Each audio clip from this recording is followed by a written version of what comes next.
All right, so let's take a look at Vestapol tuning. Sometimes it's referred to as open D tuning. I actually prefer to think of it as Vestapol because people arrive there using different pitches as references.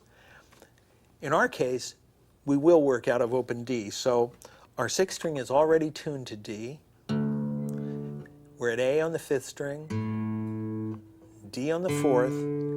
Now we've got to take the first string down to D.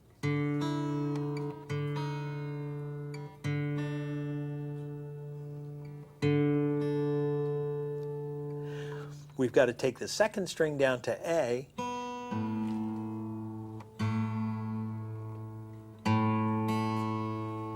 And we've got to take the third string down to F sharp.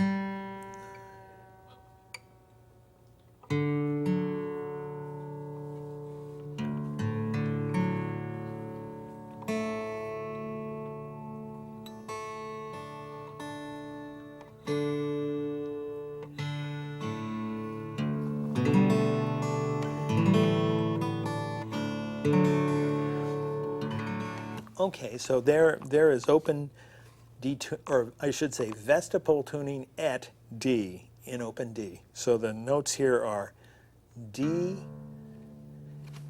A, D, F sharp, A, D.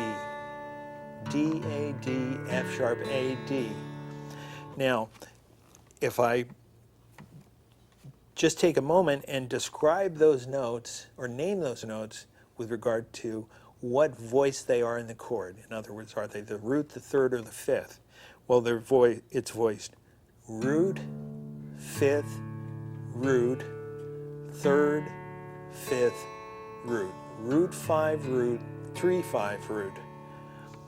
Well, it so happens that that set of intervals is exactly the same as what you get if you finger an E chord in standard tuning and strum across. Root 5, root, 3, 5, root. So if I put a capo on the second fret and strum this guitar, it would sound exactly the same notes on the same strings as if someone who was playing in E standard tuning strummed their guitar. So this is all by way of saying that the distinction that's trickier is not distinguishing between D in standard tuning and drop D, or drop D and E in standard tuning, but distinguishing between E in standard tuning and Vestapol can be a little trickier. It doesn't end up being that tough, but it's, you have the octave bass. So let's think about Vestapol here. If you're thinking about the tuning in terms of what does the tuning give you, I think the first thing that the tuning gives you, and probably the most significant thing that the tuning gives you in terms of the way that people have played in it over the years, it's an ability to get an octave bass that you don't have to finger. They're both open strings, leaving you free to get very active in the treble and be able to play things up and down the neck while you're just running that bass on the open strings, and it just makes it so much easier, because when you think in E standard, if you want to get an octave bass, you got to either fret it there or you got to fret it here. Well, if you're holding that down, you don't have as much freedom in the treble. Give you an example. A tune that's traditionally been played a lot in Vestapol tuning, John Henry. A lot of times people play it slide, but they also play it in, fret it conventionally with their bare fingers. So I'll play a little bit of John Henry, and I think you'll see what Vestapol gains us here.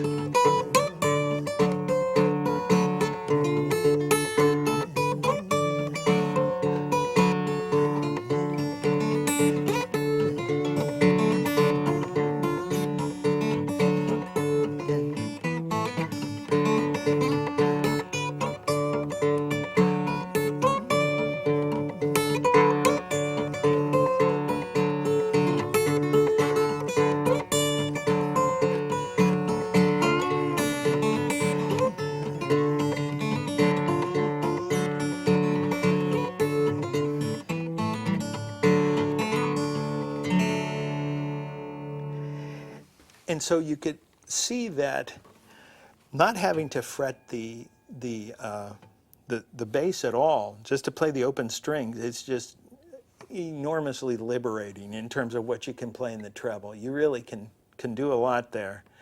And another one that's traditionally been played is one sometimes called Steamboat Whistle Blues or Casey Moan.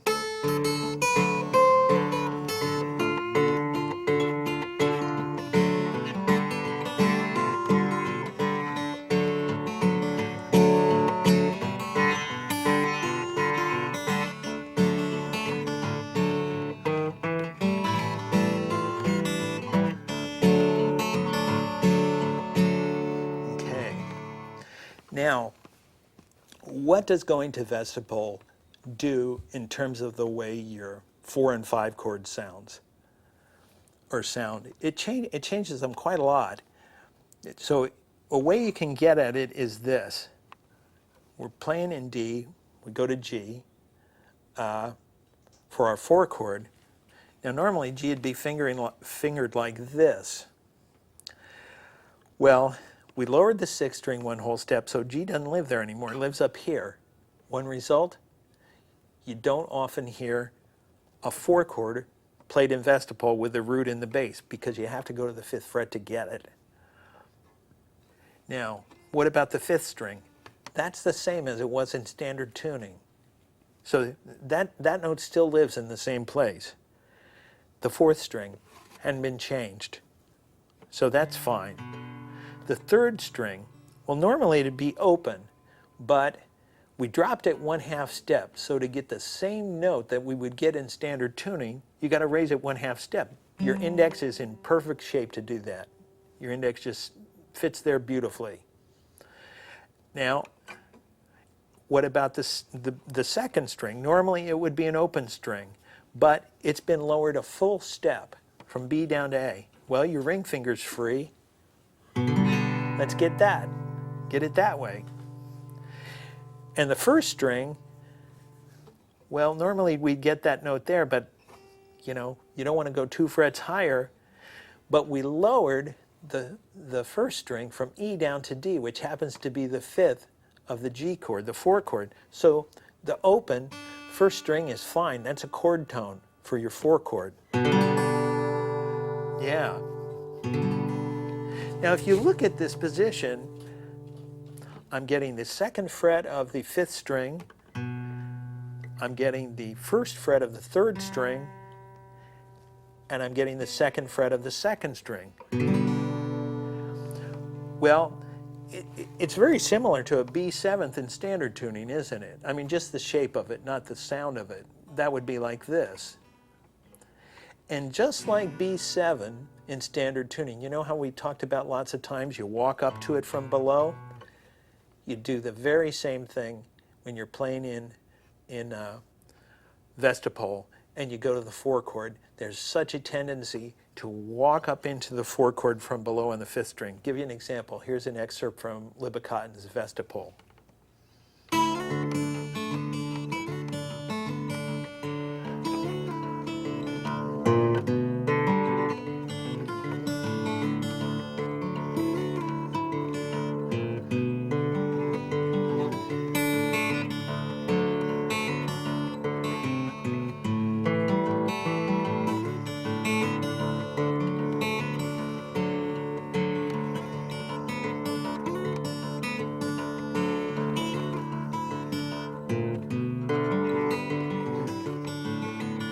So you can hear that walking into the 4 chord, walking up that 5th string. Now the 5 chord in Vestapol, you know, is an A. Well, you know, normally you'd play long A, but things have been changed so much in this tuning. I mean, the 1st string's been dropped to full pitch, so you'd have to go there for the same note. The 2nd string has been dropped to full pitch. You'd have to go there for the same note. The 3rd string's been dropped a 1/2 step. Oh, wow. You'd go there. It's just completely implausible. So what you end up doing is this. Your Fifth string wasn't changed at all, nor was your fourth string, so that's still good. There's your bass. Now, the seventh of an A chord is what? G? Well, we currently have an F sharp here on the third string. We raise it 1/2 step. G, there's our seventh. We lowered the B down to A, that's a chord tone, that's another root. And then the second fret of the first string is E, there's the fifth. Yeah, now look at the comparison of the shape of this 5/7 chord, the A7, with the 4 chord, the G chord. The index is in the same place for both chords, the first fret of the third string. But these two fingers are here on the first and fourth strings at the second fret for the A7, and here for the G chord. So there's little partial chords that you can do down at the base of the neck in Vestapol. And I will say too that one thing that some players like to do is when they did the G chord, you know, they would get this B note, the third, on the fifth string, but instead of also playing it on the second string, they would just leave that second string open and leave that A note, which relative to A is a 2 note or 9 note, and listen to the difference of sound. I'm just going to play some time here, run my hand, and I'll play the G chord with that B note doubled.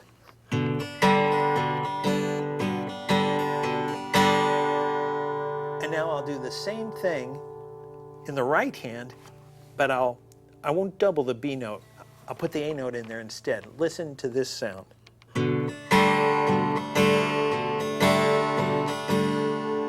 Has a much more highly colored quality to it. It's got a great sound to it, and many, many players in this who played in this tuning utilized that voicing for their 4 chord. Now, other things that help you identify Vestapol when someone is playing in Vestapol, you know, we've talked about string crossing before when we were talking about G in standard tuning. Well, Vestapol doesn't provide a lot of opportunities to do that, but it provides one notable place to do that. And if you think of Blind Blake's Police Dog Blues, his signature lick in that song, right there,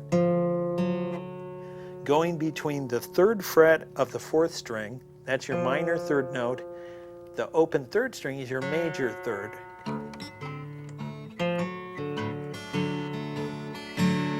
Yeah. So that's something that players would take advantage of.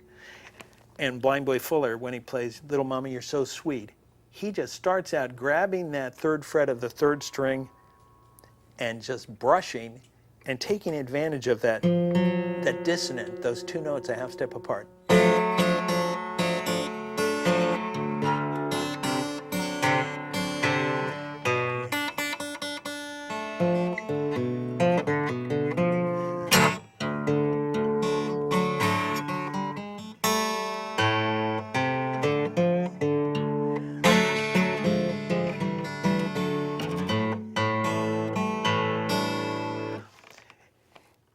Another good thing to be aware of, that turnaround at the end there. That's very, very much a Vestapol sound. And just where does that live? The fourth fret of the fourth string, third fret of the third string, then walking down a half step at a time, twice, the position intact, and then just opening up.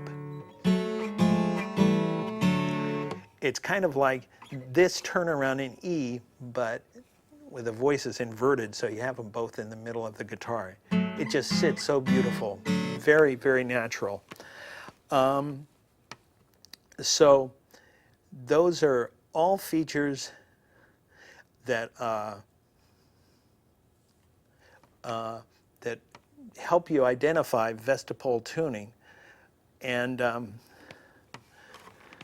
another thing you get sometimes, and I'll just add this at the conclusion here as we're talking about Vestapol, is leaving the first string open and then getting a higher pitch on the next higher string and bending it. Here I'm at the 7th fret of the 2nd string.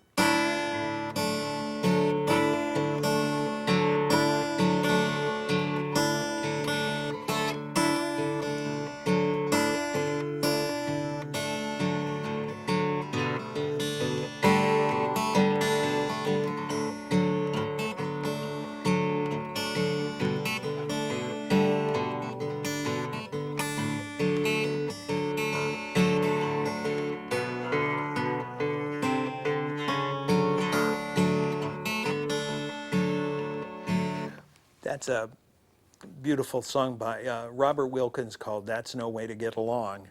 And so he took advantage of that, bending the lower pitched note on the high. And so then walking up in octaves. Octaves are another opportunity that Vestapol tuning gives you. And so I think we'll let that be our say for Vestapol tuning. And in a moment, we'll come back and take a look at Spanish tuning.